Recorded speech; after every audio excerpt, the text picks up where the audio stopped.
Shri Venkateswara gold తాకట్టులో ఉన్న మీ బంగారాన్ని విడిపించి కొనబడును.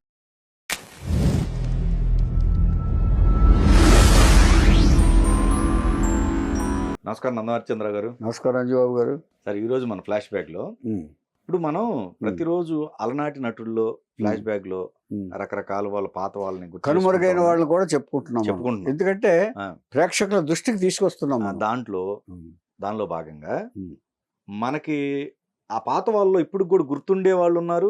అసలు గుర్తింపు సంపాదించుకోలేని వాళ్ళు చాలా మందిని మనం కూడా ప్రస్తావించుకున్నాం. టాలెంట్ ఉండి కూడా సినిమాలు చేసి కూడా ఆ కోవకు చెందిన వ్యక్తినే ఈ రోజు మనం మాట్లాడుకుంటాం. ఓకే, ఎవరండి? అయితే ఈయన గురించి చెప్పేటప్పుడు అండి నాకు ఒకటి, సరే కెరీర్ లో ఒక 200 సినిమాలు చేశారు. 200 సినిమాలు చేసిన సంబంధించి ఎక్కడ కూడా గుర్తింపు అనేది ఆయన పెద్దగా రాలేదు. అయితే ఆఖరికి చనిపోయిన తర్వాత కూడా అది తెలియటం కోసం కూడా టైం పట్టిందండి ఆయన చనిపోయారన్న విషయం కూడా. అంతకంటే దురదృష్టకరలేదు. ఆయన ఎవరో కాదు, బి ఈశ్వరరావు గారు. మా ఈశ్వరరావు, మీ ఈశ్వరరావు గారు. స్వర్గం నరకం ఇచ్చేదంటే మా గురువు గారు ఇంట్రడ్యూస్ చేసిన హీరో. స్వర్గ నరకం ఫస్ట్ సినిమా. స్వర్గ నరకం ఈశ్వరరావే కాదు, ఆయన నటించిన అగ్ర హీరోలు ఎవరు లేరు. విశ్వనాథ్ గారు దాంట్లో కూడా నటించాడు. ఆయన సుత్తులేలో ఏదో సంథింగ్ ఏదో పిక్చర్లో తబలిస్ట్గా నటించాడు. అందరి హీరోలతో నటించాడు. మహారాజులో మంచి క్యారెక్టర్ వేశాడు శోభన్ బాబుతో గారితో. మహారాజులో తర్వాత యుగ పురుషుడు, విశ్వరూపం సినిమాల్లో వేశాడు ఎన్టీఆర్ తోటి. తర్వాత ఎన్టీఆర్ని ఒక అమాయకమైన క్వశ్చన్ అడిగాడు, ఎంత ఇదంటే చూడండి. తర్వాత ఇతని గురించి చెప్పక ముందు, ఏ మనిషి అయినా సరే ఏ పని చేసినా కూడా అనుమానం ఉండకూడదు. ముందు ఏ పని చేసినప్పుడైనా, ఏ పని చేసినా కూడా చేసిన తర్వాత ఉండకూడదు, చేసే ముందు ఉండకూడదు. ఏ మనిషికైనా ఏ పని చేసినా అనుమానం ఉంటే, కాన్ఫిడెన్స్ పోతే మనిషి ఏమీ సాధించలేడండి. కరెక్ట్. అలాగని ఓవర్ కాన్ఫిడెన్స్ ఉండకూడదు, తక్కువ కాన్ఫిడెన్స్ ఉండకూడదు. అసలు కాన్ఫిడెన్స్ లేని మనిషి ఈశ్వరరావు గారు. అందువల్లే ఆయన దూసుకుపోలేకపోయాడు. మోహన్ బాబు ఇద్దరు ఒకేసారి ఇంట్రడ్యూస్ అయ్యారు స్వర్గ నరకంలో. మోహన్ బాబు, ఈశ్వరరావు. ఎలాగైతే కృష్ణ గారికి రామ్మోహన్ గారికి పరిచయం చేసినప్పుడు రామ్మోహన్ గారు ఇన్ని హీరోగా గుర్తించారు అందరూ, ఆయన పైకి వస్తాడనుకున్నారు. అలాగే స్వర్గ నరకంలో కూడా ఈశ్వరరావు గారు మంచి హీరోగా పైకి వస్తాడని అనుకున్నారు. కానీ ఇక్కడ అండి మీరు కంపారిజన్ చేశారు కాబట్టి అక్కడ ఏంటంటే ఆయనకి అవకాశాలు వచ్చాయి, కానీ ఆయన ఉన్న అలవాట్ల వల్ల ఈయన మనస్తత్వం వల్ల దెబ్బతిన్నాడు. మనస్తత్వమా? పిరికితనం వల్ల దెబ్బతిన్నాడు, మొహవాటం వల్ల దెబ్బతిన్నాడు. ఎందుకంటే ఎప్పుడైనా సరే ఇప్పుడు ఆయన గురించి చెప్పుకోవాలంటే గురువుగారు ఎంతో చెప్పి చూశారు, పాపం కుదరలేదు. ఏమండి, సరే నాటకాలు వేశాడు, ఏదో తన ఊళ్ళో నాటకాలు వేసుకున్నాడు. మద్రాసు వచ్చాడు, నటుడు అవుదామని వచ్చాడు. కానీ దూకుడుగా వెళ్ళా. ఎక్కడ వెళ్ళి వాళ్ళు ఇస్తానంటే ఓకే, లేదంటే డబుల్ ఓకే అని వెళ్ళిపోయాడు. సార్ ఎలాగైనా మీరు అవకాశం కొంచెం మోహన్ బాబు ఏం చేస్తాడు, గురువు గారు నాకు మీరు ఖచ్చితంగా ఇచ్చి తీరాల్సిందే అంటాడు. అలా అనపోయినా కానీ కనీసం గురుగారు మిమ్మల్ని నమ్ముకుని వచ్చాను అని ఈయన పందాలో ఈయన కూడా చెప్పొచ్చు. ఇలాగా చెప్పేవాడు కాదు. ఎంచేతంటే ఆ సినిమాలు హిట్ అవ్వబట్టి, స్వర్గ నరకం లాంటి సినిమాలు హిట్ అవ్వబట్టి ఆయనకు అవకాశాలు బాగా వచ్చినాయి. అందరూ మంచి నటుడని గుర్తింపు పొంది వేషాలు ఇచ్చారు చాలామంది, అందరూ ఇచ్చారు. అయితే మహారాజులో శోభన్ బాబుతో అయితే చాలా మంచి క్యారెక్టర్. తర్వాత మన రాజాచంద్ర బొమ్మరిల్లులో చాలా మంచి క్యారెక్టర్ ఇచ్చాడు. Bommarillu super hit cinema, Vijaya Babu Naidu గారు. ఏమండి, ఇలాంటి సినిమాలన్నీ చేశాడు ఆయన. తర్వాత సరే అనుమానం అన్నాను కదా నేను, ఈయనకి ఏది కాన్ఫిడెన్స్ లేదండి, అస్సలు కాన్ఫిడెన్స్ లేదు. ఇప్పుడు ఇది చూసా, ఈ చొక్కా ఉందనుకోండి, ఏమండి తెల్లగానే ఉందంటారా? ఇదేం క్వశ్చన్? మీకు తెలియదా? మీరు డైరెక్టరు, మీకు తెలియదా ఇది ఎలా ఉందో? నంబర్ 1. అసలు ఈశ్వరరావు గారు రావటానికి కూడా ఏదో ఎక్కడో మూల అదృష్టం ఉంది. అసలు ఈశ్వరరావు గారి ప్లేస్లో మన ఎఫ్టీసీలో ఒక మేనేజర్ పనిచేశాడు, బోస్ బాబు అని. ఎఫ్టీసీలో పనిచేశాడు, మీకు తెలుసో లేదు. అతను శారద గారితో ఒక అవార్డు సినిమా కూడా చేశాడు. శారద గారితో బోస్ బాబు అనే ఆర్టిస్ట్. ఆయన్ని టెస్ట్ చేయాలి అసలు. ఈ స్వర్గ నరక మోహన్ బాబు గారితో పాటు మోహన్ బాబు గారు కూడా ఇంకా ఓకే చేయలే. కానీ మా గురువు గారి పద్మ గారు ఇచ్చేసి ఏదో సెటప్ చేసి అయిపోయింది. ఓకే. మోహన్ బాబు పెట్టుకుని తీరాల్సిందే అని ఆయనతో చెప్పి చేసేసారు ఆయనకి. ఓకే. అంటే ఆయన ఇంకా ఆలోచిస్తున్నారు. రైట్. తెలియకుండానే ముందు కన్ఫర్మ్ చేశారు. చేసిన తర్వాత బోస్బాబు రాలేదు. రానప్పుడు అప్పటికి ఇతను టచ్లో ఉన్నాడు, గురువుగారిని కలుస్తూ టచ్లో ఉన్నాడు. సరే అతను పిలవండి అన్నారు, పిలిచారు. గురువుగారికి నచ్చింది, చేశారు, ఓకే అన్నారు. అతను అవార్డు ఫిల్మ్లో కూడా నటించాడు. ఎవరో అతను బోస్బాబు అని, అతను తెల్లగా ఉంటాడు. మీకు ఎఫ్డిసి మేనేజ్మెంట్ అంటే అతనే చేస్తాడు. ఓకే. ఒక ఆఫీస్ కూడా రూమ్ కూడా ఇచ్చారు అతను. అదేలేండి. నేను ఇల్లు కలిసాను ఇద్దరు. ఏమండి ఇలాంటిలో స్టార్ట్ అయింది సినిమా. ఇక మనం మోహన్ బాబు ఏం చెప్తే అది చేసుకునే పోయాడు. గురువుగారు నేను ఇలా చేయొచ్చా అని తను సొంతంగా అడిగేవాడు. ఇలా చేయొచ్చా, ఇది అనొచ్చా అని. ఇది కావాలి ఆ నటుడికి, ఎప్పుడైనా నటుడికి ఇవ్వాలి. సరే గురువుగారు ఒక షార్ట్ చెప్పారు. గురువుగారు కట్ అన్నారు ఒక షార్ట్ చేసిన తర్వాత కట్ అంటే నెక్స్ట్ షార్ట్ చెప్పుకుంటున్నారు గురువుగారు. ఓకే. చెప్పుకుంటుంటే వచ్చాడు ఇతను. వచ్చి గురువుగారు అన్నాడు, ఏంటయ్యా అన్నాడు. అంటే ఏం లేదు సార్, నేను బాగా చేశాను, షార్ట్ ఓకేనా? నేను ఓకే చెప్పాను కదయ్యా అన్నాడు. అంత అనుమానం. నేను ఓకే చెప్పాను కదయ్యా అన్నారు. ఓకే అంటే ఓకే, అలా కాదు మీరు ఓకే చెప్పారు అంటే కరెక్ట్గా ఓకేనా సార్ అది అన్నాడు. అప్పుడు గురువుగారు ఆలోచించారు, ఓహో వీడు డౌట్ ప్రాణం, ఇప్పుడు కానీ నేను తిట్టాను అనుకో వీడు మొత్తం ఉన్నది కూడా పోద్ది, అందుకని నీకేమైనా డౌటా అన్నారు. అవును సార్, ఇంకొంచెం బెటర్గా చేయొచ్చు అనిపించింది. చేస్తావా? సరే ఓకే, స్టార్ట్ కెమెరా చేశారు. చేసిన తర్వాత అసిస్టెంట్ డైరెక్టర్ పిలిచి ఇందాకది ఓకే చేసుకో, ఇది క్యాన్సిల్, వాడి కోసం తీశాను. Okay okay okay. ఇలా ఉండేది అతనిది. ఓకే. సార్ ఈ డ్రెస్సు ఇదేదో కలర్ ఏదో ఇదిగా ఉంది సార్, కొంచెం అది పనికి వస్తుందో సార్ కెమెరాకి? ఏమయ్యా నేను ఓకే చెప్పాను కదయ్యా, ఓకే నేను ఓకే చేయండి, నేను డైరెక్టర్నే కదా, అది నమ్ముతావు పోనీ, నేను డైరెక్టర్ అనే కాన్ఫిడెన్స్ నీకుందా? ఇలా అడిగేవారు గురువు గారు. Okay okay. అలాంటి మనిషి. అంటే నేను అనుకోవటం ఇక్కడ ఫస్ట్ సినిమా అవటం వల్ల ఆ డౌట్ ఉండేమో. ఫస్ట్ అంటే అప్పుడే స్క్రీన్ ప్రెజెంటేషన్ కదా, దానివల్ల ఆయనకి ఏమో ఇది ఓకే. ఏమండి ఎవరికైనా ఫస్ట్ సినిమా ఫస్ట్ ఏనండి. ఓకే. సెకండ్ సినిమా అవదు. కాదు ఒక దాసనారాయణ లాంటి దర్శకుడు 10వ సినిమా చేస్తున్నాడు. ఆయన చెప్పిన తర్వాత, ఆయన ఓకే చెప్పిన తర్వాత, ఈయన కాన్ఫిడెన్స్ లెవెల్స్ ఆ విధంగా ఉండొచ్చేమో జనరల్ గా. ఎలా అనుకుంటారు సార్ మీరు? ఒక దర్శకుడు ఒక నమ్మాలి కదా. నమ్మాలి, కరెక్టే. ఇప్పుడు సినిమా నీది కాదు, నిర్మాత వేరే వాళ్ళు ఉన్నారు. ఏమండి నీకేం సంబంధం లేదు. పైగా ఫిల్మ్ అప్పుడు ఫిల్ము. అవును, ఫిల్మ్ సరే ఓకే. రీటేక్స్ అంటే ఫిల్మ్ క్యాన్ అవుతుంది. రీటేక్ గురించి ఫిల్మ్ గురించి కాదు, కొత్త వాళ్ళ గురించి కొంచెం ఎక్కువ అవుద్ది, అందు సందేహం లేదు. కానీ ఒక పక్కన డైరెక్టర్ ఓకే చేస్తున్నాడు. ఆయన అవార్డు విన్నింగ్ డైరెక్టర్ ఓకే చేశాడు. ఆయన ఈశ్వరంగా లాంటి వాళ్ళతోటి పేరు పొందిన డైరెక్టర్ అప్పటికి ఓకే చేశాడు ఆయన.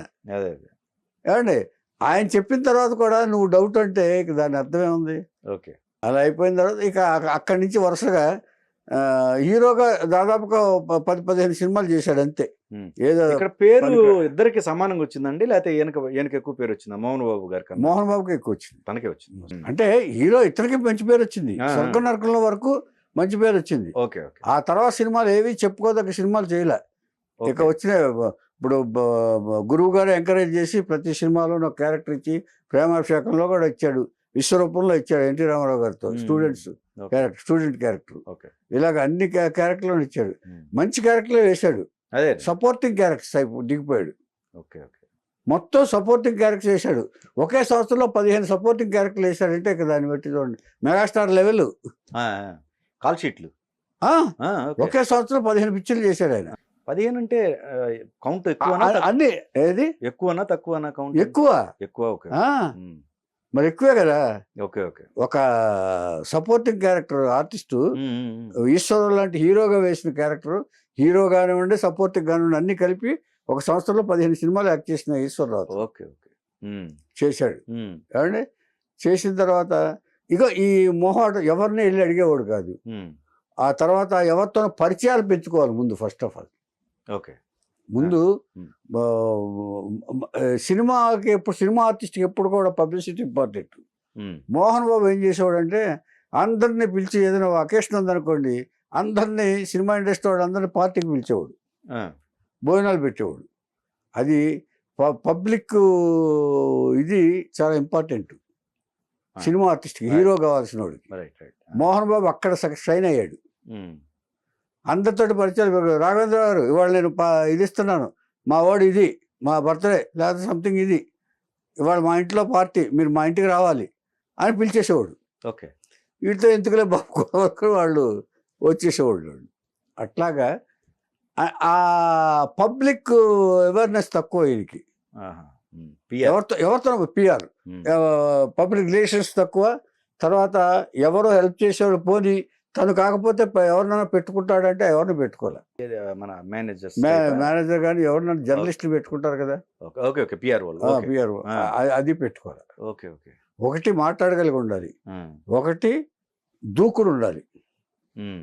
ఏమండి అది లేదు. ఇన్ని ఇది మధ్య తనే ఒప్పుకున్నాడు, ఒక ఇంటర్వ్యూలో తనే ఒప్పుకున్నాడు, నాకు మాట్లాడడం చేత కాదు సార్, నేను ఎవరిని అడగలేను సార్, అందువల్ల నేను దెబ్బతిన్నా సార్, నా లోపం ఏంటో నాకు తెలుసు సార్, కానీ నేనేం చేయలేను సార్. ఇలాగండి. ఈయన ఆర్టిస్ట్గా చేస్తుండగానే ఈయన వివాహం అయింది. భార్య పేరు వసుంధర. ఏమండి కొడుకు పేరేమో కొడుకు కూతురు.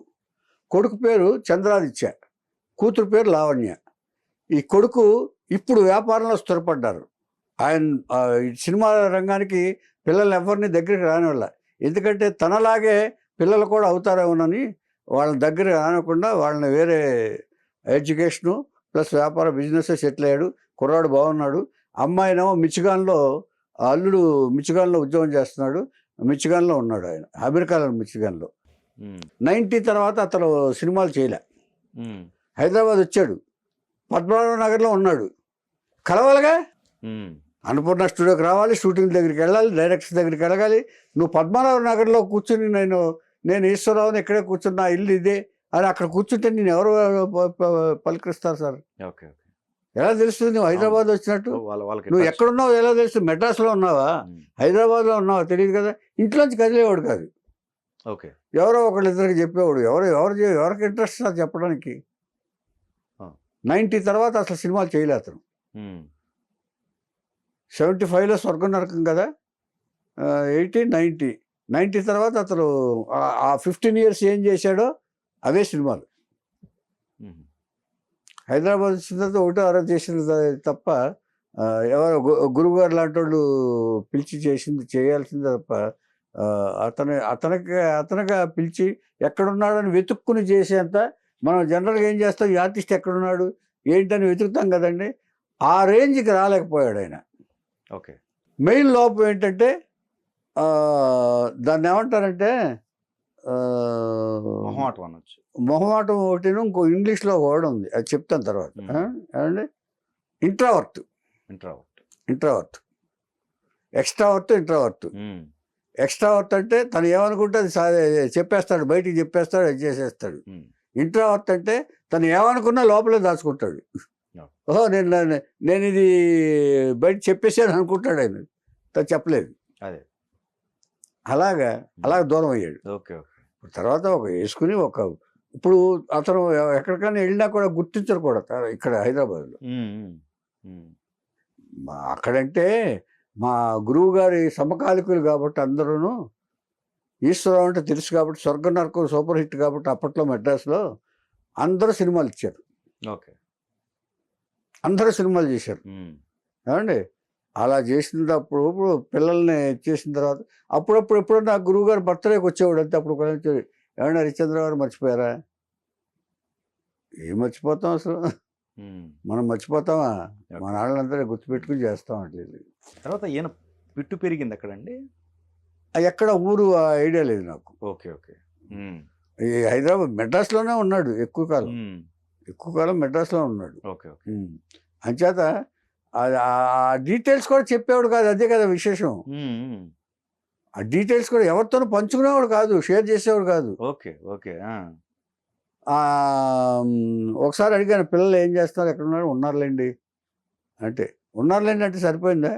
మన యాంగ్జైటీ ఏంటి, మనాడు పిల్లలు ఎలా ఉన్నారు, వాళ్ళు బాగున్నారా లేదా, చదువుకున్నారా, ఉద్యోగాలు చేస్తున్నారా అని కదా. ఉన్నారులేండి అంతే. ఓకే ఓకే ఇలాగ డీటెయిల్స్ చెప్పేవాడు కాదు, అదేలేండి. అదొక డ్రాబ్యాక్ అతను. సో ది బెస్ట్ ఫిలిమ్స్ అంటే ఆయన చెప్పుకునే వాళ్ళు స్వర్గం నరకంతో పాటుగా అయ్యో చాలా ఉన్నాయండి. స్వర్గం నరకం ఉంది, బొమ్మరిల్లు ఉంది, మహారాజు ఉంది. ఆ తర్వాత విశ్వనాథ్ గారి సినిమా ఏదో సుత్తులేలు తబలిస్ట్ గా వేస్తాడు, సుత్తులేలే శుభోదయం సుత్తులేలు అనుకుంటా. ఓకే చాలా సినిమాలు ఉన్నాయండి. పాడవై భారతీయుడు శ్రీదేవి పక్కన హీరోగా చేశాడు, పాడవై భారతీయుడు శ్రీదేవి. తర్వాత ఖైదీ నంబర్ 77, బంగారు బాట. ఇక ఆఖరిగా చేసిన సినిమా ఏంటంటే చిరంజీవి ఘరానా మొగుడు, ఓకే అది లాస్ట్. ఆ తర్వాత ఇక గుర్తింపు లేదు. సోమన్ బాబు మహారాజు అని చెప్పాను కదా ఇక. ఆ తర్వాత ఇలాంటి సినిమాలు చాలా చేశాడండి, అన్ని కూడా పేరున్న సినిమాలేనండి. ఓకే ఓకే అన్ని అగ్ర హీరోలతో చేసిన కాంబినేషన్లో చేసినాయి, కాకపోతే సపోర్టింగ్ రోల్స్ అంతే. దాంట్లో మాత్రం చాలా పవర్ఫుల్ క్యారెక్టర్ మహారాజులో. అన్నయ్యని ఎదిరించే క్యారెక్టర్, సోమన్ బాబు గారిని ఎదిరించి ఇంట్లోంచి వెళ్ళిపోతాడు మెయింటెనెన్స్ లేకుండా. 6 నుండి 6-10 వరలో అని ఒక తమిళ సినిమా రజనీకాంత్ చేశాడు, అది తెలుగులో సోమన్ బాబు గారు చేశారు. ఇలా చేస్తున్నప్పుడు ఇక ఈశ్వరరావు గారికి ఏదైనా ఒక్కటి మాత్రం ధైర్యంగా అడిగాడు, ఒక ఎన్టీ రామారావు గారిని. ఆయన ఆరాధ్యుడు, ఆరాధిస్తాడు ఆయన ఎన్టీ రామారావు గారు. ఈ గురువు గారు ఇంకా స్వర్గ నరకం చేయక ముందు ఏకవేర షూటింగ్ దగ్గరికి వెళ్ళాడు ఒకసారి రామారావు దగ్గరికి. వెళ్ళి పాద నమస్కారం చేసి చేసిన తర్వాత, సార్ నాకు ఒక చిన్న సందేశం అడగొచ్చా, అది మా అభిమానులాగా అడగొచ్చా సార్ అన్నాడు. అడగండి బ్రదర్, ఏమి అన్నాడు. ఏం లేదు సార్, మీరు ఇంత మంచి క్యారెక్టర్లు చేశారు, ఇంత ఇది చేశారు, ఇంత సంపాదించారు, ఇది చేశారు కదా, మీరు అన్ని కమర్షియల్ చిత్రాలే, యాక్షన్ చిత్రాలు అయ్యే చేస్తారేంటి, మీరు ఒక అభ్యుదయ చిత్రాలు చేయొచ్చు కదా అన్నారు. ఒక నవ్వాడు ఆయన. బ్రదర్, ప్రజలకు ఏం కావాలో వాళ్ళకి ఇవ్వాలి, కానీ మన టేస్ట్లు ఇచ్చామనుకోండి మనల్ని ఇంటికి పంపించేస్తారు, అంతే ఇంటికి పంపించేస్తారు.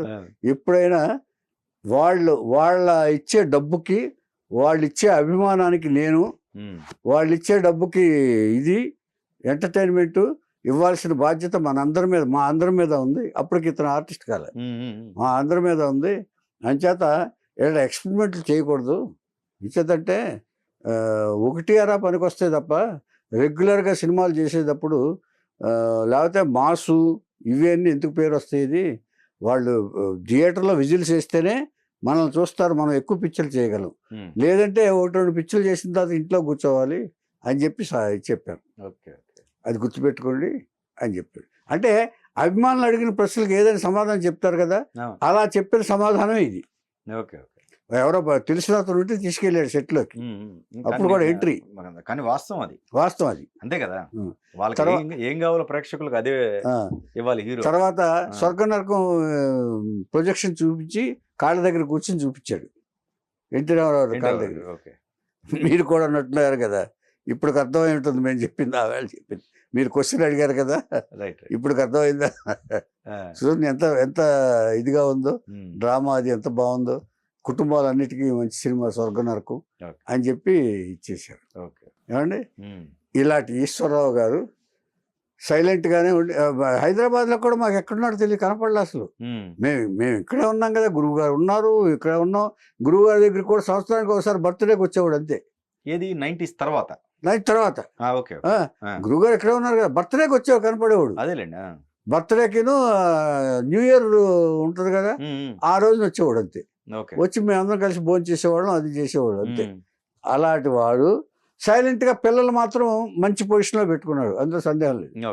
పిల్లల్ని బాగా చదివించాడు, మంచి విషయం. ఇలాంటి పరిస్థితుల్లో ఇక తప్పని పరిస్థితుల్లో కూతుర్ని అమెరికా ఇచ్చాడు. అమెరికాలో మిచిగాన్ స్టేట్లో ఉంది. కూతురుని చూడటానికి వెళ్ళాడు. కూతురుని చూడటానికి వెళ్ళి అక్కడ అనారోగ్యం పాలే అక్కడ మరణించాడు. మరణిస్తే అక్కడే క్రిమేట్ చేశారు. చేసిన తర్వాత 3-4 రోజుల తర్వాత ఇక్కడ హైదరాబాద్కి వార్త వచ్చింది. అప్పుడు రియాక్ట్ అయ్యారు కొంతమంది. ఇండస్ట్రీలో అప్పుడు తెలిసింది. అప్పుడు అదే తెలిసింది. అదే అంటే తన చావును కూడా లేటుగా తెలియజెప్పిన ఈశ్వరరావు గారి మొహమాటం ఉమ్, అది. ఇంచేతంటే ఏదైనా సరేనండి, ఒకటి అన్ని సినిమాలు చేసిన తర్వాత ఆయన అలా సైలెంట్గా ఉండక్కర్లేదు.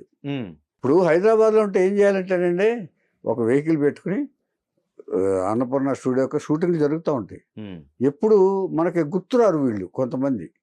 అప్పుడు ఏం చేశారు, టచ్లో ఉంటే ఓహో ఈయన ఒకడు ఉన్నాడు కదా, ఈయనకి మనం వేషం ఇవ్వచ్చు కదా అని అనిపిస్తూ ఉంటుంది ఎప్పుడు కూడా. ఉమ్, అప్కమింగ్ ఆర్టిస్టులు ఎప్పుడు కూడా ఇది గుర్తుపెట్టుకోవాలి సార్. అదే పైగా ఈ డైరెక్టర్స్ కూడా మారారు కదా, డైరెక్ట్స్ కూడా అది కూడా జనరేషన్ జనరేషన్ మారింది కాబట్టి పరిచయాలు లేవు. అదే అది కూడా ఒక రీజన్. అది కూడా రీజన్. అదే వాళ్ళని కలవాలి. ఒక వాళ్ళ ఇప్పుడు జనరేషన్, ఇప్పుడు డైరెక్టర్స్ అసలు పాత వాళ్ళు ఎవరో తెలియదు, అదే అవును మేము కూడా తెలియదు. అవును విషయం చెప్పండి, అదే నేను కూడా పరిచయం చేసుకోవాల్సింది ఎప్పుడైనా సరే. అవును. నా పేరు నందా హరిశ్చంద్రరావు సార్ అని చెప్పి. అఫ్ కోర్స్ అప్పుడప్పుడు మనం టచ్లో ఉన్నాం కాబట్టి ఇది కానండి. అలాగా ఈశ్వరరావు గారు మనం కానీ, కాకపోతే ఏంటంటే ఫ్యామిలీ వైజ్గా ఆయన హ్యాపీగానే ఉన్నారండి. ఓకే ఫ్యామిలీ వైజ్గా, పిల్లల వైజ్గా ఆయన ఈజ్ వెరీ హ్యాపీ ఎండింగ్ కూడా. ఓకే ఓకే మిచిగాన్లో కూతురి దగ్గర ఉండి వెళ్ళిపోయారు ఆయన. అంచేత ఒక ఏది ఏమైనా సరే ఒక సూపర్ హిట్ సినిమాలు నటించి నంది అవార్డు కూడా పొందాడు ఆయన సినిమాకి. ఆ నంది అనే సినిమాకి వచ్చింది. అదే అలాగా మంచి ఆర్టిస్ట్గా కూడా మంచి పేరు వచ్చింది సార్. ఓకే అలాంటి ఈశ్వరరావు గారిని, కనుమరుగైన ఈశ్వరరావు గారిని మనం ప్రేక్షకులకు గుర్తు చేయడం మన బాధ్యత కాబట్టి గుర్తు చేసాం. దయచేసి ఆయనకి నివాళులు అర్పించండి ఎవరైనా గుర్తొస్తే. అది ఈశ్వరరావు గారు.